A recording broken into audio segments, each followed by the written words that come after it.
What's going on, everybody? It's your man Dre, aka Dreonwheels. Welcome back to a new episode of the 11:30 podcast, Talk Pro Wrestling. How everybody doing out there, man? You know how everybody wrestling week been. It's been a real interesting week to say the least, though. But here this week here on the 11:30 podcast, man, I got my guest, referee Sean O'Brien. He's from Louisville, Kentucky. Man, we're gonna have fun here this week on the podcast. Before I dive in that, I want to thank my guest from last week, my man Anthony Giesick, all the way from Chandler, Arizona. It was very, very fun talking to you. But like I said, I have a guest this week named referee Sean O'Brien. He's a referee for Paradigm Pro Wrestling, Grindhouse Pro Wrestling. Man, he's a referee that loves to count the 1, 2, 3. We just gonna put it like that, man. We just gonna put it like that. Sean O'Brien, man, how you doing? I'm doing good, man. I appreciate that, man. Yeah, what you said, I'm just a referee who loves to count the 1, 2, 3, man. I love to travel all over the place, and I work for pretty much everybody, so it's crazy. Yeah. Thank you for joining me. And you're kind of like the first guy that's kind of like into like really wrestling that I haven't here on the podcast. Usually everybody else kind of have a podcast and they're big fans, but the first one here that's actually in the ring doing his thing. But have you missed wrestling since the old pandemic shut down everything? I was, but however, since in the last, I guess, month and a half, I've been fortunate to be booked every weekend except for this past weekend. I didn't have any bookings last weekend, but I've been booked pretty much every weekend, since. So, because now independent wrestling is starting to roll and starting to come back, and fans are starting to come out and stuff. So, but I did get to a point, man, where I missed it a lot, to the point where I almost didn't even watch it for probably a good month and a half, 2 months into the pandemic. You know what I'm saying? Just because, like, I tried to watch the current stuff with the no fans. You know what I'm saying, between WWE and AEW, and that was tough. And then I tried to watch like old IWA Mid-South, which is one of the companies that I work for.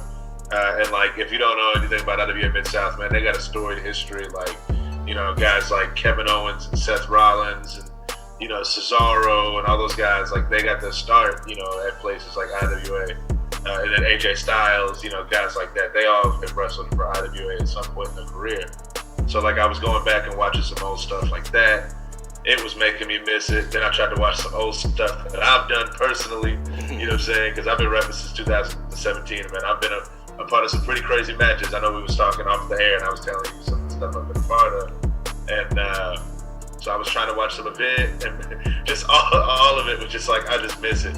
So I ended up starting to binge watch, and I started watching, Ozark, and I watched the Jeffrey Epstein documentary, and watched anything and everything to keep my mind off of wrestling because I just missed it that much.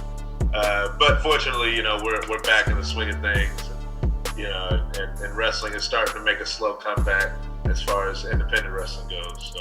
Okay. You said you've been refereeing since 2017? Yep. Okay. Yeah, well, I started about 2015, but I really started taking it serious about 2017. Yeah. Oh, okay. What kind of made you take it so serious? Well, so I actually am a classically trained singer, and I'm also a hip hop head at heart. So because of those two combined loves, I actually was trying to do the whole music thing, and so growing up where I grew up here in Louisville, man, OVW is a very storied promotion here in this area. And even before that, Jerry Lawler was running out of Louisville and the Louisville Gardens and stuff. So like Louisville's just always been, a big, key place in pro wrestling history. And so there was at one point where I kind of was like, okay, do I want to do music or do I want to do wrestling? Because I was probably about 16, I'd say, trying to look and see, what or how I could even get into the business. And, OVW at the time, they had a WWE contract, and they were, WWE's developmental back in that time period because, John Cena and, Batista and Brock Lesnar and all those guys used to be at OVW at one point. Mm-hmm. And that was during that time period, the same time period. So I kind of looked into it, and it was way too much money to even think about training to be a pro wrestler. And I was already kind of doing the music thing. At that point, I'd sang in some professional choirs here in Louisville. I had been singing with an R&B group called The Gentlemen, which shout out, all my guys in The Gentlemen, because they're still doing some really dope things as far as musically. But yeah, I'd already kind of gotten bit by the, doing music and writing music and stuff like that. And so that was what kind of had made me get to it kind of late, because I was doing music for most of, my 20s or whatever. I got invited out to an indie wrestling show. It was kind of, some lower indie wrestling stuff, but it was still indie wrestling. And I was just like, this is awesome. Like, this is great. I need to find a way to be a part of it. Mm-hmm. And at the time, my cousin's husband was a part of the booking staff or whatever, this particular company. Okay. And I bugged the heck out of him till I could find a way to be a part. And one day he threw me a referee shirt because they needed some extra referees for a battle royal, I think, or something. And that just turned into me being like, hey, man, can I ref a match maybe one day? And it just kind of snowballed. So that was when I just was like happy to be in the business. I took that company closed down, ended up, it was like, cool, let me go back to the music, and was starting to go hard with the music again. Kind of had created my own brand. I was, I was Sean P. Some of the people in Louisville know me as White Boy Sean P. Just because, I was the only white dude in most of these clubs, and nobody knew if I was a rapper or what exactly I was. And I'd get up on stage and I'd be singing Boyz II Men and Luther, and then, sprinkling in some of my own stuff. And they'd be like, whoa, what is this? Yeah. So, thing again, opportunity opened itself up for me to start refereeing at a couple of little places, which those opportunities led to me refereeing for IWA Mid-South. And that pretty much opened up a whole entire can of worms, man. Whenever I ended up getting linked up with Ian Rotten and IWA Mid-South, that literally made everything snowball. You know what I'm saying? Okay. Okay. So. That sounds pretty good. You said, we getting into the business in 2017. Did you grow up, watching wrestling, or wrestling fan? Yeah. Oh yeah, definitely, man. I was a big WCW and WWF fan, both of them. I grew up in the, when the wrestling boom was the hottest. When you had to flip back and forth between, USA and TNT, just to make sure you didn't miss nothing. You know what I'm saying? I was probably 5-6 years old when the NWO first became a thing. You feel me? Yeah. So yeah, I definitely grew up, during and watched a lot of wrestling growing up. I kind of fell out with it a little bit in college, as a lot of people do sometimes. You know what I'm saying? Understand. But then ended up coming back around to it. Started, and then especially once I discovered this whole entire world of independent wrestling, and how a lot of the guys that are, the big superstars of today, they all got their start in independent wrestling. When I was growing up, it wasn't like that so much. You know what I'm saying? WWE developed everything. You know what I'm saying? Like, literally picked somebody out of a talent search, more or less. You feel me? But nowadays, these and I feel like a lot of people don't realize that nowadays, these people that are these huge stars, the Monday Night Messiah and all that, they had a whole entire persona before they was before they was Seth Rollins. You feel me? Yeah. He was Tyler Black before, you know what I mean? Yeah. So, and I had no clue about any of that. Mm-hmm. So for me to, kind of discover that whole entire world made me fall in love with pro wrestling all over again. You know what I'm saying? Yeah, I feel you. I jumped in probably a little later after the whole Monday Night War was over. I came in about 99. Been a fan since then, Yeah. A lot of people that I know always, left out and dipped back into it a little bit because of, the schedule and everything, work or school and everything. But that's pretty cool. But being a referee, man, I know some of the referees that, ref and do their thing. Did you ever want to be a wrestler? Way before I ever even considered getting into business. Yeah. That was the thoughts that I had when I was like, hey man, I wonder how much it is to train over at OVW. and I discovered it was like, $4,000 or something like that, and I was like, oh, it might have been like $5,000. It was some astronaut. I knew that if I was to be like, hey mom, you know what I'm saying? Yeah. She would have looked at me like I was crazy. So, especially because, shout out to my parents. My parents are very supportive of all my dreams and stuff. They supported my music dream since the 3rd grade as far as taking me, because I was in Louisville Youth Choir and different stuff like that, and had these big opportunities to sing at all kinds of different really cool theaters here in Louisville, you know what I'm saying? So, I had dreams of being a wrestler, but it was way before I ever got into the business. And then once I got the opportunity to be a ref, it was just kind of like, okay, this is my end. You know what I'm saying? I found a way in. I'm going to try and be the best that I can at this job right here. Yeah. And see where it carries me. That's what's up, man. That's really cool. But speaking of wrestling matches, and did you want to wrestle? Of course, we were talking off of air, and you showed me a match that you were in and that you lost. And it was I won the match. Oh, yeah, you won the match. Sorry about that. Yeah, you won the match. And it was I lost my hair. Yeah. Tell me about that, because I seen a picture. You had a man bun, and now you in the picture I seen lately, you didn't have a man bun. So I was like, okay, what happened to it? So can you tell me about that? If you see some more recent pictures since the quarantine, I brought the man bun back. I didn't see it. You were standing. Yeah, I have some more. There's a couple more recent pictures I posted. It's back now. However, to your point, what you were talking about as far as the match goes, man. So there is a manager here in the area. Started out as a referee. He is actually,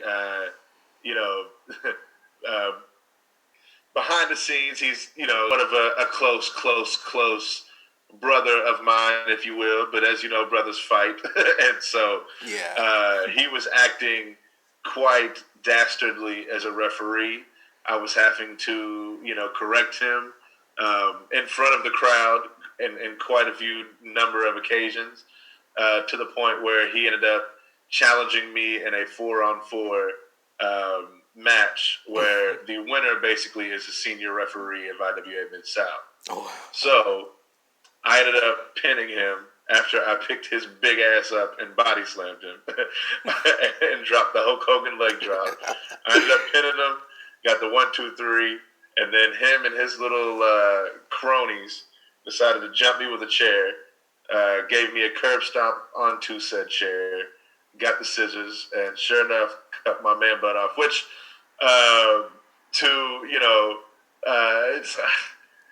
it's so...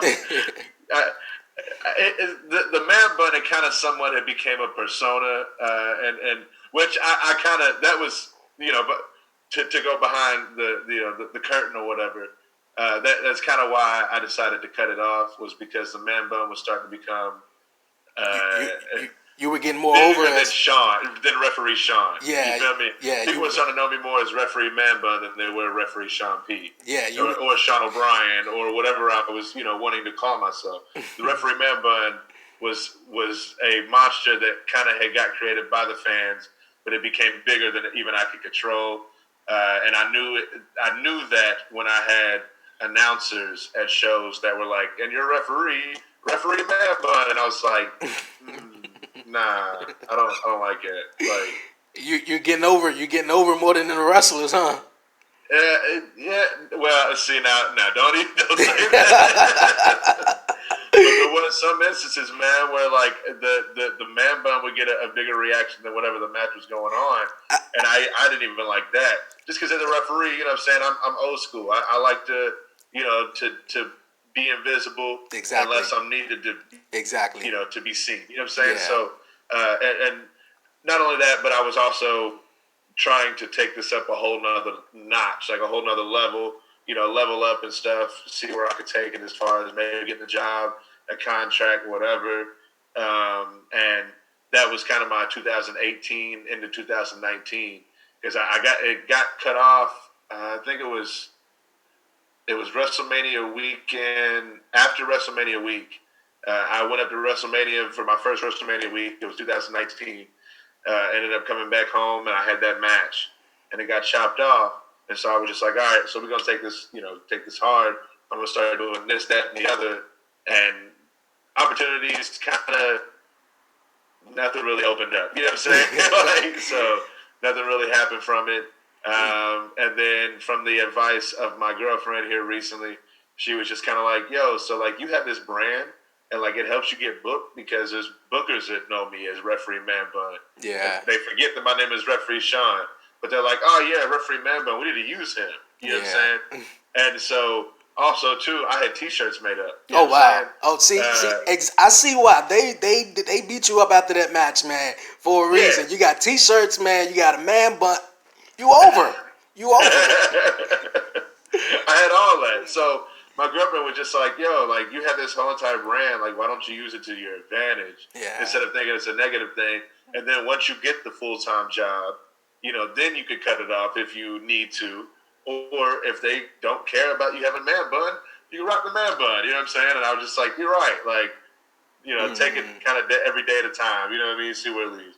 Yeah. So. That's a cool story, man. That's a cool story. But we're going to move on, man. What do you think about the whole wrestling scene that's going on right now? And I heard I mentioned earlier, it was hard for you to stomach the old AEW and WWE with no fans or limited fans at that. But, what was your reaction to it or your thoughts on everything about that? Well, I mean, I still try to stay informed. And I still, will I don't really pay attention to like clips and stuff, but I'll read news stories and see what's going on and different stuff like that. WWE, man, like their product is hard for me to pay attention to anyway, even before the pandemic stuff. Yeah. So, because I don't know what they be doing sometimes. I'm a really big AEW fan, as well as a really big Impact fan, and MLW also. All those companies were doing some really, really cool things. And some of the guys that they were using are, I mean, I'm kind of biased because a lot of them are good friends of mine. But at the same time, like I know their skills and I know how good they are, and they could do some really, really, really dope things. Like for instance, with AEW, like I've gotten a chance to work with Pentagon. Marco Stunt, man, I've worked with him too many times. That's one of my close friends in the business. As far as like MJF, like, dude, like I've got to work with him a handful of times. Like, he's incredible. So, like, I know what these guys are capable of. And so that's why, like, I still pay attention, especially to AEW and Impact. But WWE, man, I try to pay attention to it. And then I'll pop up and I'll watch a full entire show, and I'm just like, why did I watch that? Like Extreme Rules we was talking about, you know what I mean? Like, just like, why did I watch that, man? Like, I don't know what that was, man. I don't even want to get into that. I really don't know what that was. We don't have to. But man, I love that AEW is trying to do what they can to still try and put out great content, man. It popped the heck out of me when Eddie Kingston ended up popping up on AEW last week, man. That was the coolest thing because Eddie is one of my favorite wrestlers, but also one of my favorite people. Yeah. And he is somebody that needs a contract. There's no reason that man shouldn't be on TV right now. You know what I mean? Yeah. So. You were mentioning Eddie Kingston and guys like Mance Warner, but before I say that, I haven't seen AEW last night, so no spoilers though. But most definitely with Eddie Kingston, man. I heard about the NWA Power, so I went to YouTube, checked it out, and I was like, okay, it's different. The crowd, of course, they're in the studio. But I'm connecting with some of these, guys like Ricky Starks and Nick Aldris and Eddie Kingston was a guy who did stand out. I was like, I'm feeling this guy, it don't seem like he's playing a character. It's coming straight through the screen and everything. So when I saw that AEW and it was Eddie Kingston taking on Cody and just hearing the backlash when he debuted, and a lot of people was like, who the hell is he? And he can't wrestle. And I was like, man, fans are something else these days, man. The guy is badass, man. He's badass. I love him on the mic and everything, man. That was so cool, and I love that moment he had. Oh yeah. Well, I mean, and to your point, man, fans are gonna always find something to complain about. Exactly. They was finding reasons to complain about, Sugar Dunkerton, Pineapple Pete. You know what I mean? Yeah. he is the man. Yo, that guy is not only another person that I'm biased about because Suge is one of my closest friends, but also too, man, that guy has put in the work. And when they finally decide to ever sign him, if they do, and they let Suge be Suge and do some of the stuff that he can do in the ring, man. Because, like, for instance, that guy's lived over in England for the last year and a half and just been training in the British style of wrestling. You know what I'm saying? Like, and that's already to add to his whole entire arsenal of what he was doing before that. You know what I'm saying? And then he also has the element of comedy, and he can dance and do some silly, goofy ass shit. You know what I'm saying? Like, Sugar's the man. Like, he's so good. And you also was talking about Mance Warner too. You know, you're good friends with Mance Warner. Yeah. Mance is. Sorry to cut you off. Mance is who I tell everybody is my favorite wrestler across any platform. That's my number one favorite wrestler, man. Is it because the day that I met that guy, I was like, yo, he is pro wrestling. He is everything that embodies this whole entire. Is it the style that he wrestles? Because I remember watching the match with him and Jimmy Havoc in MLW, and boy, did they just try to kill each other, man. Well, the fact that he goes hard and he gives it all is definitely a part of it, man.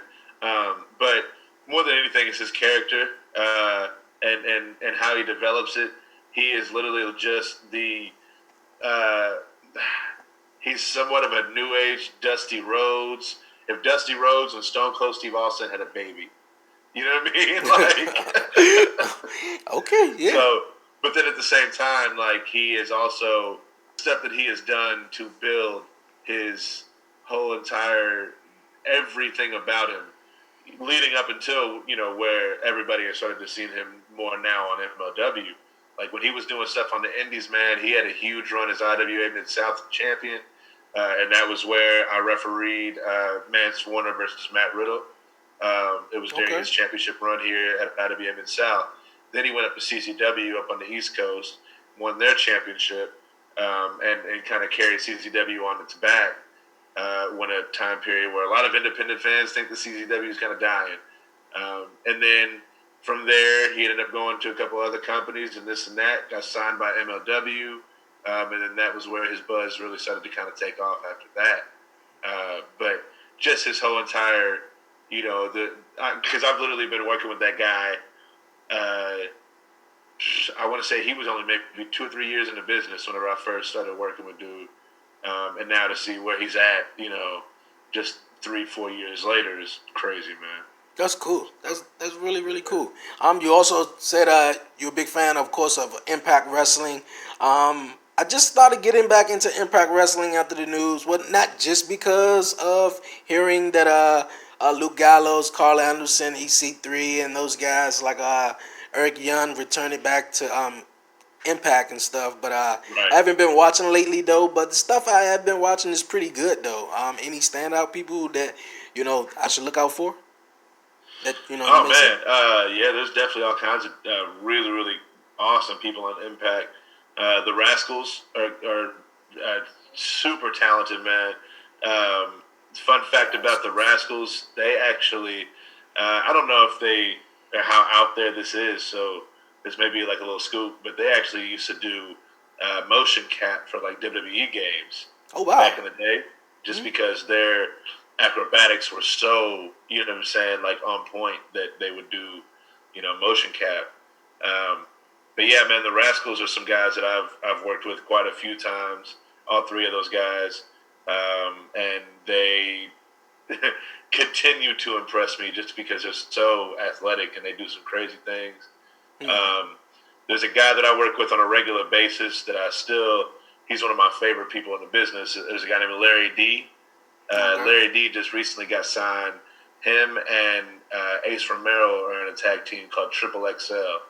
And it's just two big hosses, man, that just beat the crap out of people. Larry D is one of my favorite people, though. He's a really good dude. Let's see, I'm trying to think of who else. Man, and plus not only that, but like shout out to my brother Daniel Spencer, who I mean, if we're gonna talk about Ben Sheeran on this show, of him cutting my hair, I gotta mention Daniel Spencer. That's the third man in the RWO. That's a little clique that we came up with. That we used to ref quite a bit together. Now we don't really get a chance to that much. But Daniel now, he's one of Impact's referees, and he's been killing it here recently. So.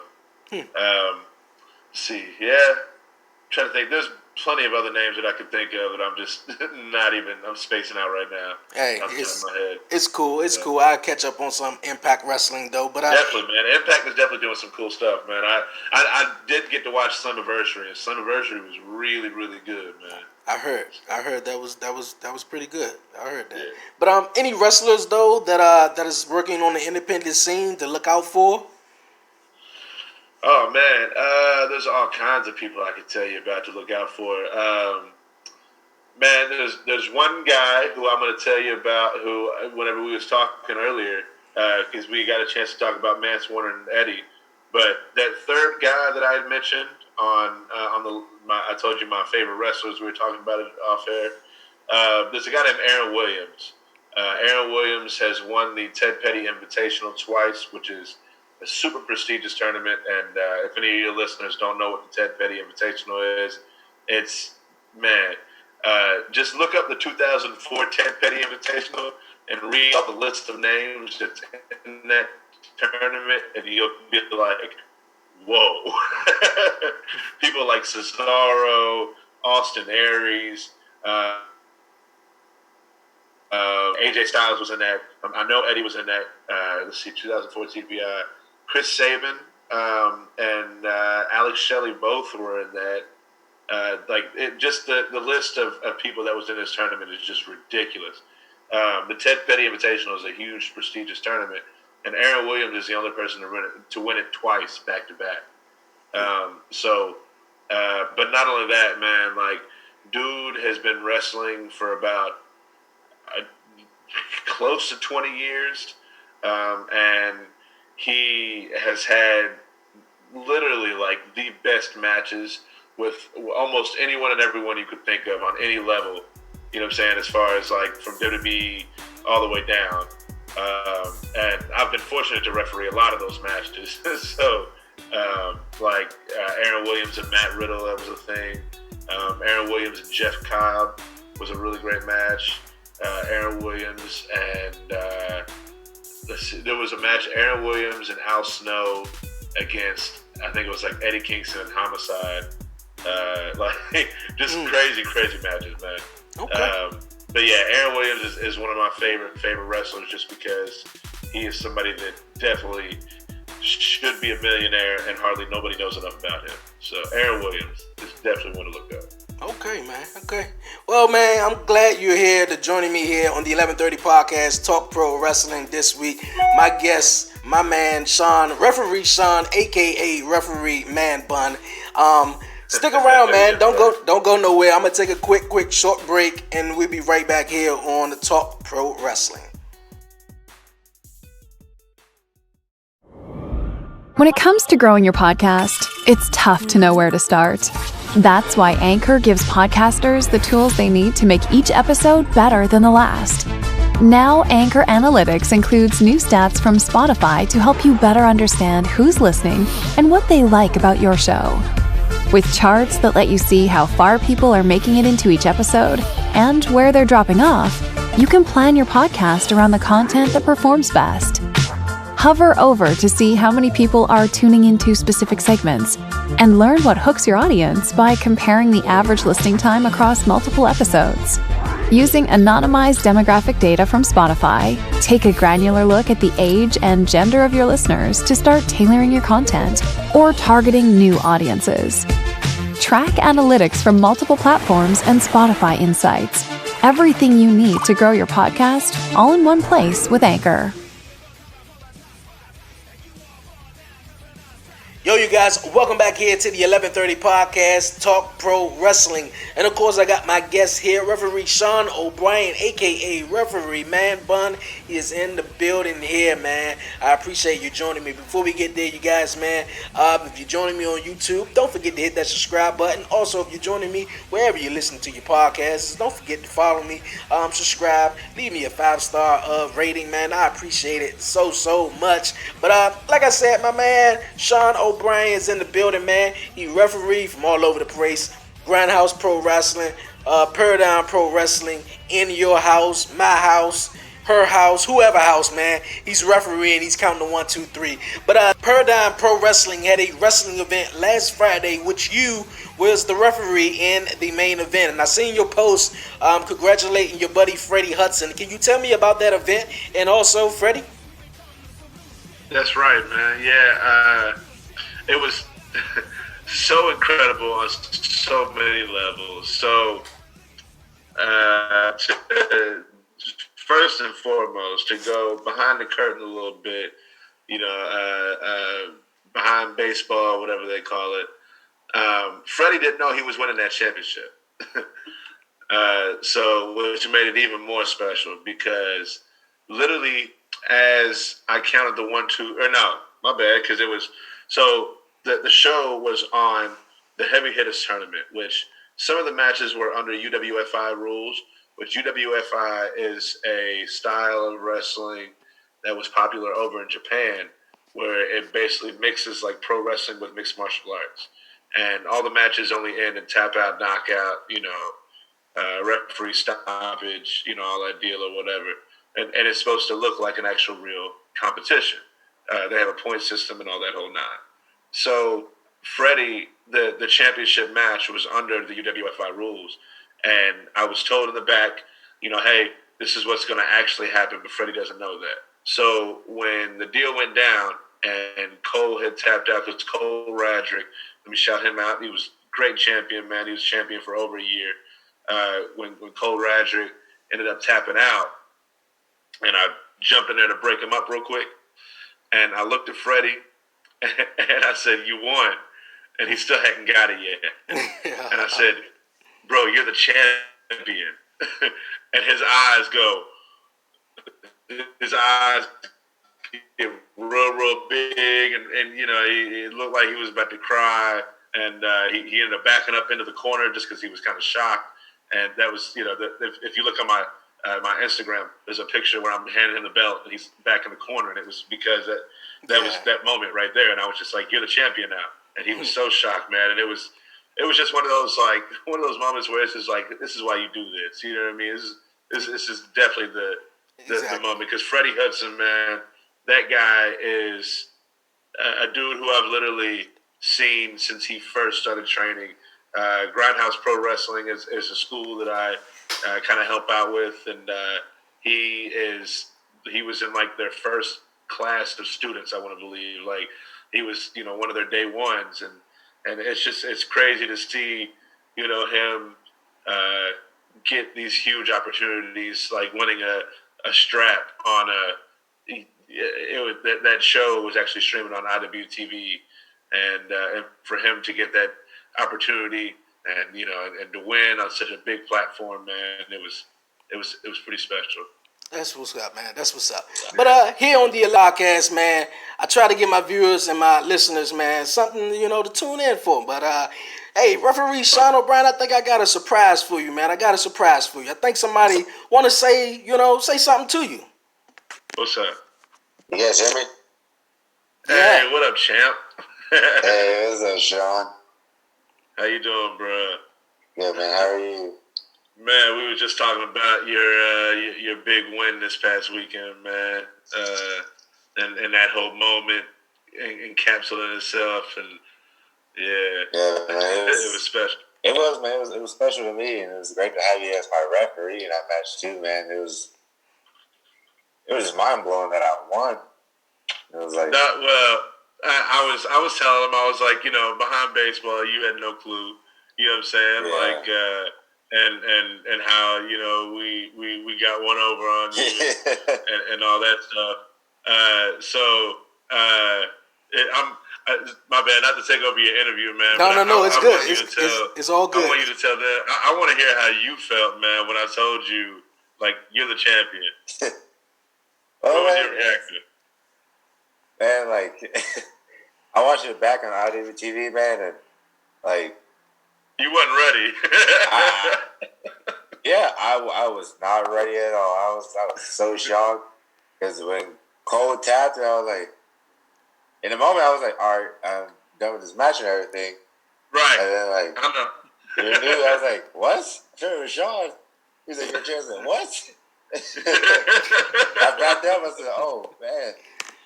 Bro. I really was not expecting that at all. It was... Yeah.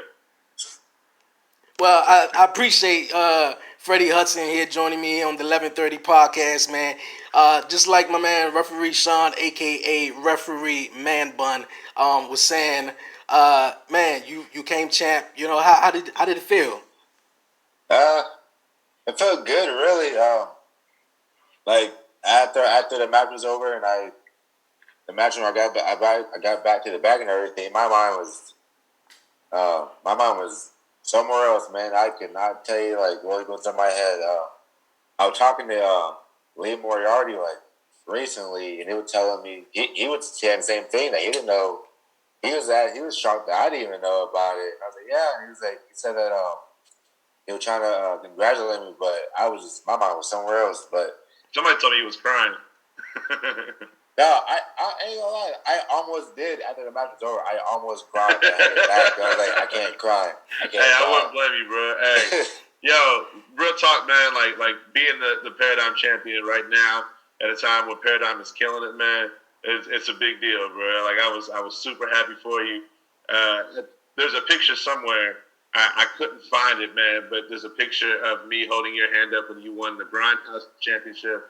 I really like just to be there for that moment and then be there for this moment, man. Like it was like for me, it was really special, man. Something I definitely never forget, man. Yeah, man. I'll never forget winning the Grindhouse Championship with you in there. In the Paradigm. Hopefully, there's more coming to it that year. Oh yeah, hell yeah, man. I want it up, bro. Yeah. Man, awesome moment, man. I hope more championships are coming your way, my man Freddie. Sean considered you as a brother. He known you for 3 years, man. You know, what's your relationship with Sean? Really, I've known Sean. I actually, like, when I got into wrestling, that's how I known Sean and everything. And then, like, we hang out and everything. And so, man, I know Sean from wrestling and everything. And I don't know if you know, but Sean's a good singer too. He might not tell you that he can't sing, but that dude got vocals. Yeah, I seen a couple of his videos. He can sing. Yeah, man, he can. He be down himself sometimes, but I'm alright. Yeah, he's sticking mostly to the referee though. But I seen some of his songs on SoundCloud, and I told him he sound nice though. But I think he'd rather just count the 1, 2, 3 though. But to my man Freddie, man, I was watching your matches, man, on YouTube, man, on IWTV, man. Your matches with Dalton Davis and NWP. Your matches with Brett Havoc and Wayne Silver Wrestling. Can you tell me more about those competitors and you know how was it working with those guys? Yeah, man, it was actually it was fun working with both of them. I wrestled them for the first time ever. I wrestled Dalton Davis in some part of Indiana. It was like in a fair and everything. It was pretty neat. It was hot outside, but it was fun wrestling with Dalton Davis and everything. And then I got to wrestle Brett, and he's one of the guys that I've been wanting to wrestle and everything. So it was fun getting to scrap with him and everything. And hopefully I can wrestle those guys again soon. Okay. You looking to be a fighter champion, or you know you gonna be the heel? Man, you know me. I'm going to fight, man. Anybody who wants it. Anybody. I don't care who they are, big, small, little, don't matter. I'll take them out. That's what's up, man. You know I had to ask though. But for all my listeners and viewers out there, tomorrow night and Saturday night, IWA Mid-South Wrestling presents the 2020 King of Death matches. Friday, July 31st and August 1st. It's going to be at the world's finest arena in Cartersville, Indiana. Doors open at 6:30, bell time 7:30 p.m. Streaming live on Fight TV. My man Freddie is going to be on the card. Sean is going to be there, man. Can you guys tell my listeners and viewers something about the show? Freddie ain't gonna be there. Freddie ain't ready for that yet.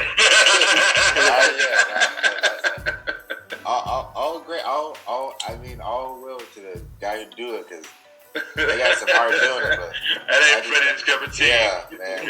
Maybe one of these days we might talk him into bleed. I don't know about that. Man. It's the IWA Mid-South.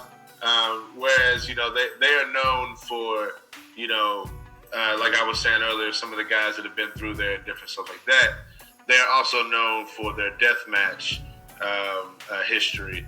And King of the Deathmatch is a part of that, man. Ian Rotten, back in, I think it was like 96 or something, brought the first deathmatch tournament to America. And that was the King of the Deathmatch. And, we had to take a break in 2020. In 2019. But luckily, man, we were able to make the 2020 King of the Deathmatches happen. And it is this weekend, and Ian is on Fight TV. We're streaming on Fight TV. So Ian's gonna do it big. It's gonna be a blast. It's gonna be a lot of blood.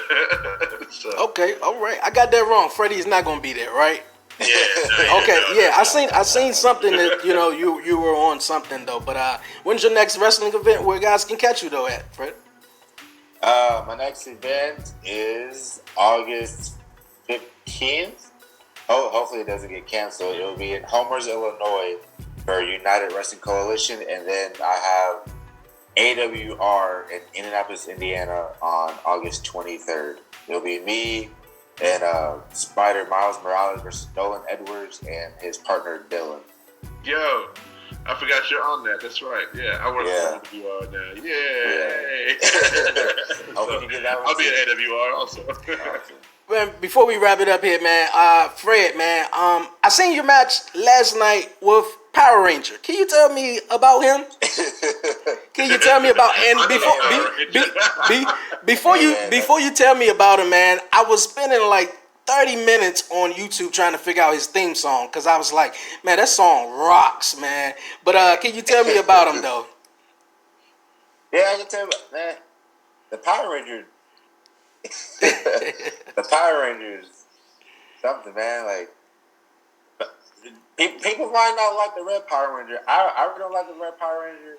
I'm between the Black Power Ranger and the White one, but the Red one, he's good. He has some skills on him. Like, he got some evolution on him. He can do anything and everything. That's what's up, man. I appreciate you joining me and taking your time out here on the 1130 podcast, Talk Pro Wrestling. Fred, man, I appreciate it. Congratulations once again becoming the champ. Referee Sean O'Brien, man, once again also, man, I thank you also for joining me here on the 1130 podcast, Talk Pro Wrestling. Absolutely, man. Thank you for having me on, man. No problem. Yeah, congrats again to you, Fred. Thank you, Sean. Thank you for having me on, man. Once again, I thank you, Sean O'Brien, and also my special surprise guest, Freddie Hudson, they're joining me here on the 1130 podcast, Talk Pro Wrestling, man.